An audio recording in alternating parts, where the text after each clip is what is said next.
Ah, tá, aqui tá gravando então.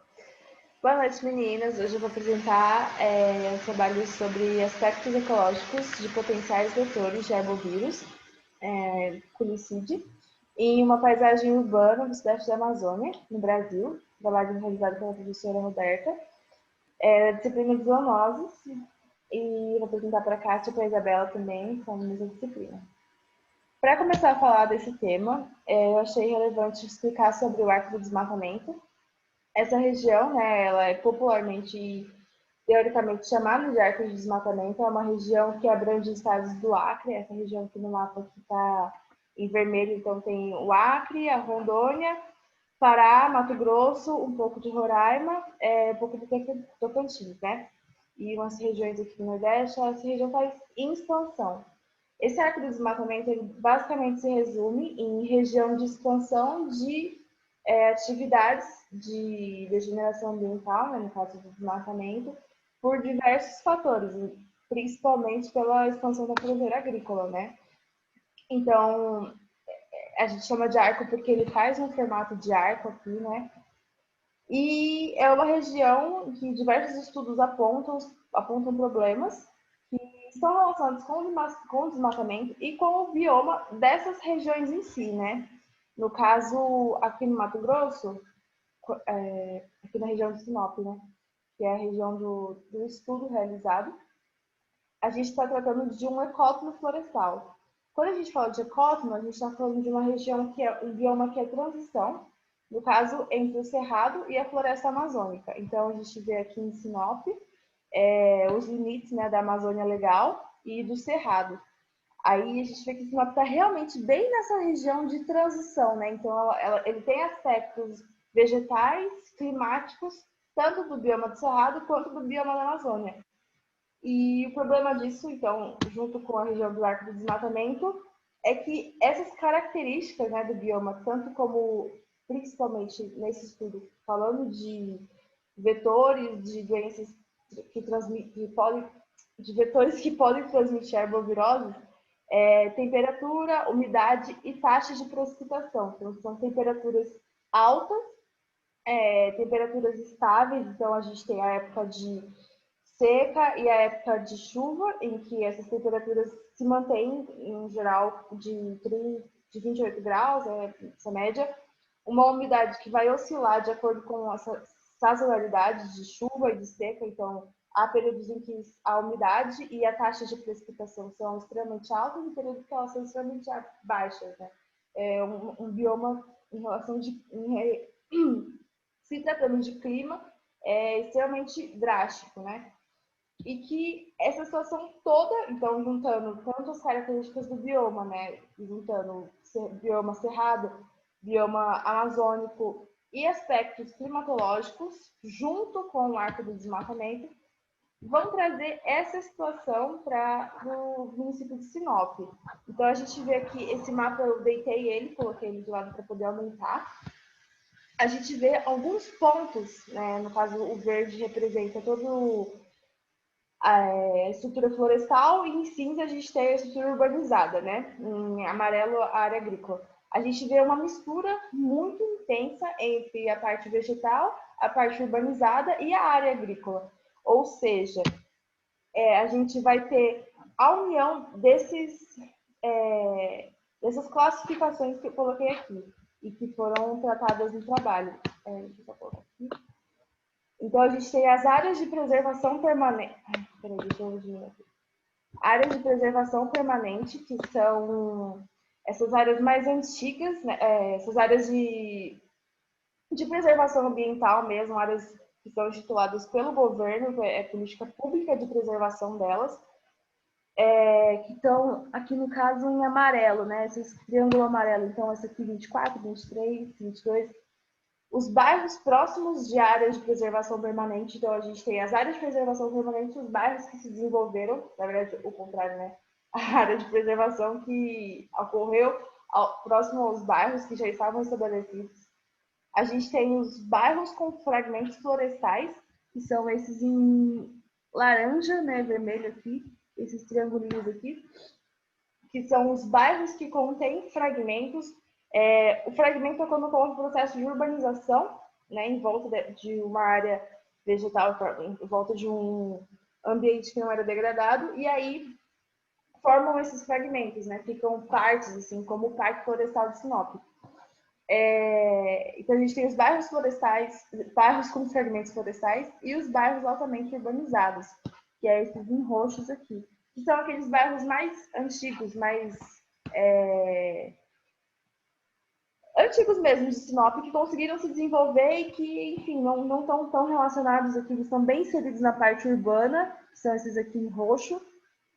E a gente percebe, então, essa dinâmica que ocorre no município de Sinop. Por exemplo, as áreas de bairros com fragmentos florestais, a gente vê que eles ficam ali entre as áreas florestais, as áreas de urbanização e as áreas de agricultura, né, de plantio. Os bairros altamente urbanizados, eles ficam bem inseridos na área urbanizada, né? A gente vê que eles não estão tão próximos de áreas verdes e de áreas de plantio. E os bairros, bairros próximos de áreas de preservação permanente, que são esses aqui em amarelo, eles ficam bem próximos a fragmentos florestais, né? A áreas de preservação permanente, que são essas áreas verdes. E quando a gente fala dessa união, né, então dessa relação toda, que isso tudo tem a ver, quer dizer que essas áreas aqui, principalmente, a gente vai ter então os BFF, né, ou em inglês MFF, e NPP, ou BP, APP, que são esses bairros que estão relacionados com áreas verdes. A gente vai ter essa relação aqui, que é esse ecossistema silvestre e o ecossistema urbano conectado. E no caso aqui a gente vai ter diante do bioma de um ecótono, diante de uma região de transição entre Cerrado e Amazônia. Então, dentro da região de um ecossistema silvestre, a gente vai ter a relação do macaco com os vetores, ou do macaco aqui, porque está identificado o macaco, mas de animais de vertebrados silvestres com vetores de doenças, no caso os mosquitos. E aí, dentro desse ciclo, que a gente chama de ciclo silvestre, ocorre a transmissão da doença do hospedeiro, que seria o vertebrado silvestre, para o vetor e fica nesse ciclo, né? Então a gente tem o vertebrado silvestre e o fica no macaco e o vetor. Então a gente fica macaco, vetor, macaco, mosquito, dentro desse ciclo, esse pequeno aqui, né? E a gente tem a transmissão vertical também, que seria entre o mosquito e o mosquito. Então a gente tem mosquitos de, por exemplo, espécies diferentes. E aí, quando a gente junta isso com o ciclo urbano, que seria o ciclo entre o homem e o vetor, né? Então, por exemplo, o homem e o mosquito, que está aqui. E quando a gente junta esses dois, por exemplo, em uma área um bairro que fica próximo de uma área de preservação, ou um bairro que fica próximo a um fragmento florestal, inserido num fragmento florestal, a gente tem a união desses dois. Então, a gente tem aquele primeiro ciclo do macaco, exemplificando, né? Usando o macaco como exemplo. Do macaco com o mosquito, do homem com o mosquito. E quando a gente junta isso, a gente tem essa dinâmica entre homem, animal vertebrado, e o vetor, que no caso é o mosquito. E esses fatores essa dinâmica faz com que ocorram processos genéticos, processos, por exemplo, como o spillover, que eu vou explicar mais pra frente, que façam com que, por exemplo, uma doença consiga, um micro-organismo consiga ter mais de um hospedeiro, por exemplo, como aconteceu com o coronavírus, né? Então, a gente tinha o vetor e o animal silvestre, e essa doença se passou para um humano.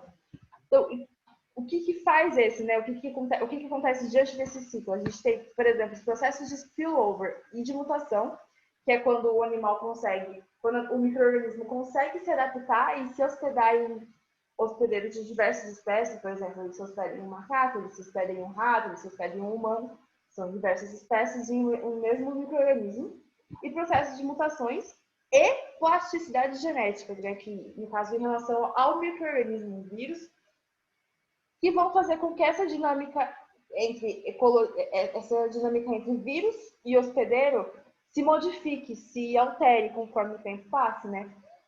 Ou seja, a ecologia entre o vírus e o hospedeiro esses três fatores, spillover, mutação e plasticidade genética, vão interferir na ecologia entre o vírus e o hospedeiro dessa forma, né? Fazendo com que, por exemplo, mesmo micro-organismo consiga se hospedar em mais de um hospedeiro de diferentes espécies. Falando na questão, então, de meio ambiente, né? Modificações no ambiente, a gente tem a parte de expansão de fronteiras agrícolas, no caso aqui de Sinop, fazendo parte do arco de desmatamento, Sinop fazendo parte do arco de desmatamento, a gente vai ter a ocorrência de áreas agrícolas, áreas urbanas e áreas verdes unificadas. Então faz com que a gente vai ter um humano, um vertebrado silvestre e um vetor juntos, no mesmo local, né?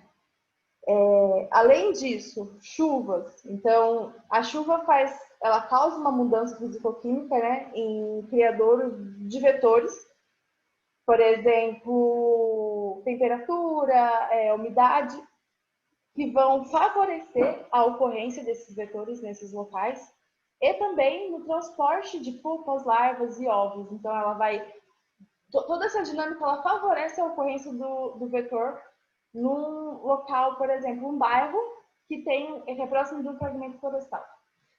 E a gente tem outro fator que também vai influenciar, que é a temperatura. No caso, a temperatura desse bioma, né, que é o ecótono, de calor, que vai influenciar no ciclo de vida. Então, a gente tem a fase larval, a alimentação de sangue desses animais, desses hematófagos, né, os vetores, e o período de incubação, por exemplo. Então, ela favorece isso. Todos esses fatores unificados vão favorecer com que ocorra essa dinâmica entre animal silvestre, um vertebrado silvestre, um vetor e o humano, todos unidos na mesma doença.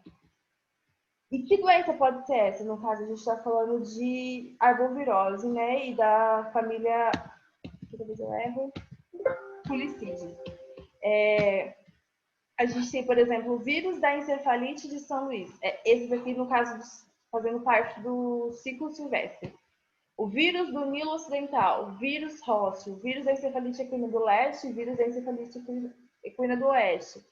Vírus da encefalite equina venezuelana. Esses daqui fazem parte do ciclo silvestre, né, de transmissão de doenças, desses vetores. E na parte de sistema de ciclo urbano, que seria dentro da cidade, né, o homem com o vetor, a gente tem, por exemplo, dengue, zika, chikungunya, que são doenças que foram favorecidas à proliferação por N aspectos, mas que são doenças que estão relacionadas com um ciclo urbano. E nesse caso, o estudo ele foi feito em Sinop, foi feito com coleta de mosquitos, análise estatísticas de diversos dados como temperatura, umidade, precipitação, e todos esses dados mostraram que o número de mosquitos em relação a precipitação, temperatura, umidade, foi classificado da seguinte forma. Isso aqui vai ficar um pouco confuso, mas eu vou colocar aqui, ó. A gente tem em azul, essas barras em azul escuro, que são as áreas de preservação permanente. Azul claro é as áreas de bairros próximos de fragmentos florestais. Bairros, em mais clarinho, bairros próximos de áreas de preservação. E essas aqui são as áreas altamente urbanizadas.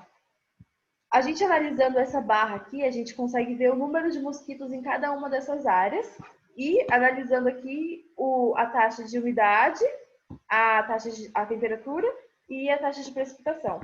Quando a gente olha essa parte do gráfico aqui, período de maio até junho, julho, agosto, setembro, outubro, a gente vê agosto, né, apresentando um pico de número de mosquitos, ao mesmo tempo que ele apresenta uma baixa na umidade, a temperatura está relativamente estável, e uma baixa na precipitação, comparando o gráfico todo, né? Ou seja, a gente tem um maior número de mosquitos quando a gente tem uma umidade menor, uma precipitação menor e uma temperatura alta. que esse período corresponde ao período de seca, né? Quando a gente tem, por exemplo, olhando ali do outro lado, a questão, aqui não está no gráfico, mas a abundância de mosquitos em áreas de preservação e áreas altamente urbanizadas, a gente vê que tem uma maior abundância desses mosquitos, né? Quando a gente tem também menor umidade, menor precipitação e uma temperatura alta. E a gente tem um aninhamento de mosquitos, que seria essa dinâmica de população em sentido de quantidade, né? O alinhamento de mosquitos ele foi observado como alto quando a gente tem uma área, um bairro próximo ao fragmento florestal. E o que isso tudo mostra? Mostra a nossa relação, então a gente percebe, por exemplo, aqui, né, quando falando de uma área de preservação permanente, que se a gente tem uma área de preservação permanente com alto número de mosquitos, e a gente viu aqui no município de Sinop que a gente tem bairros que são próximos dessas áreas de preservação permanente, óbvio que vai ter uma relação de infecção. Esses mosquitos estão ali, eles vão provavelmente picar pessoas e possivelmente transmitir doenças. Ao mesmo tempo, a gente tem as áreas altamente urbanas também com essa abundância de mosquitos. Então, a gente tem o mosquito também picando o homem. E aí a gente tem essa dinâmica de doenças, em que o homem é picado, o animal silvestre, que, por exemplo, está nessa área de preservação, também é picado, e essa transmissão de doenças que vai ocorrer. Então, a gente percebe casos de contaminação de homem e animal silvestre com a mesma doença. Isso caracteriza uma doença zoonótica e que é de interesse público, é de interesse veterinário e é de interesse ambiental. Para quê? Para que a gente possa controlar a nossa ação. Então, o impacto que o homem tem, por exemplo, no município de Sinop, expandindo fronteiras agrícolas, junto de uma situação climática, né, natural, que seria do bioma, que favorecem a proliferação de um vetor, favorecem a ocorrência desses hospedeiros, no caso animais silvestres, que conseguem se adaptar em situações de interferência do homem. A gente tem a ecologia que vai acontecer entre o homem, o vetor e o animal, e essa dinâmica de doenças. Tudo isso favorece a ocorrência de doenças zoonóticas, de doenças de interesse público, de doenças de interesse veterinário, aumenta o número de casos dessa doença e aumenta a possibilidade de surgir novas doenças que possam contaminar novas espécies através desses processos que eu coloquei aqui, de mutação, de spillover, de plasticidade genética, que corresponde a uma facilidade de genes, de mutação. E tudo isso vai favorecer com que essas doenças ocorram com maior índice. E analisar essa situação de ação humana, isso que ocorre, por exemplo, em um ambiente de crescimento, um ambiente de expansão, como é no município de Sinop, né? Então a gente vê o arco do desmatamento que está ali influenciando na expansão de fronteiras agrícolas. Essas fronteiras vão criar, por exemplo, corredores ecológicos, né? Essa interação entre área urbana, área verde, área urbana, plantação, área urbana, área verde. Essa dinâmica faz com que ocorra uma relação entre diversas espécies, por exemplo, primatas humanos e não humanos, várias espécies de silvestres com humanos e várias espécies de vetores, mosquitos, no caso, hematófagos, que podem transmitir doenças zoonóticas e que podem vir a ser zoonóticas, como foi no caso da Covid, e que ocorria esse ciclo silvestre entre o animal silvestre, por exemplo, o pangolim, né, como foi sugerido, e o mosquito, e que de repente se tornou uma relação. E o mosquito não, e o micro-organismo, e que de repente se tornou uma situação de transmissão entre o animal silvestre e o homem, tanto por consumo de carne, tanto pela convivência, né, pelo dia a dia, pelo estar próximo. Então, é extremamente fundamental que a gente se atente a análise de controle mesmo, mapeamento de áreas vegetais e como elas estão, se elas estão diminuindo, se elas estão aumentando, áreas agrícolas, se essas áreas estão se expandindo ou não, para que isso previna essa dinâmica que pode ocorrer futuramente, de relação de bioma, de interferência num ecossistema que previamente não era nosso, que seria o ecossistema sudeste. E basicamente é isso. Se tem alguma dúvida, eu fechei aqui para vocês durante a apresentação, mas acho que agora está presente. Basicamente é isso. Vocês têm alguma dúvida, alguma pergunta, algum comentário? Ai, Júlia, sabe aquela parte que você falou do alinhamento? Você sabe me explicar o que é, tipo, esse alinhamento? Então, o que eu tinha visto, na verdade, era uma questão estatística, né? Tipo, quando a gente fala de alinhamento, a gente vê. É porque é traduzido como. Em inglês é nesting, uma coisa assim, né? Uhum. É como se fosse É que a uma. tradução é alinhamento, né? Assim, a tradução. Sim, é como se fosse uma. Eu acredito, né? Uma dinâmica de população mesmo, tipo, dos próprios mosquitos, sabe? Proliferação entre os mosquitos. Tipo, número da população de mosquitos,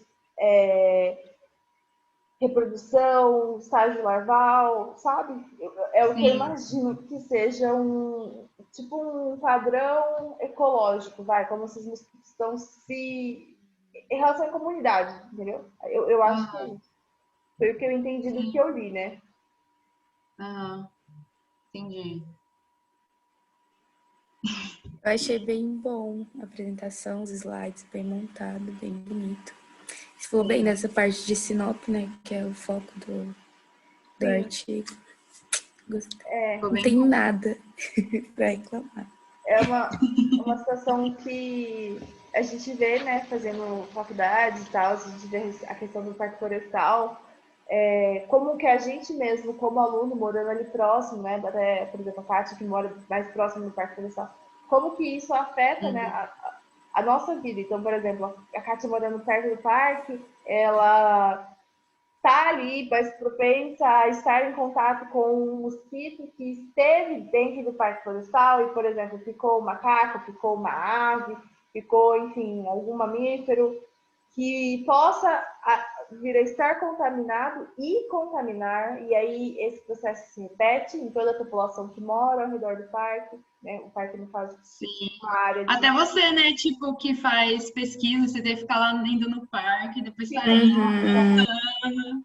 E aí a gente leva pode, por exemplo, levar essa doença para uma área mais urbanizada, que seria eu, no caso, que moro em outro bairro, e esse processo vai ocorrendo, e, tipo, tudo isso relacionado a uma situação de desmatamento mesmo, porque antigamente essa área, ela não era, não sei se vocês estão vendo aí na pesquisa, essa área, ela não era dessa forma, ela era muito mais...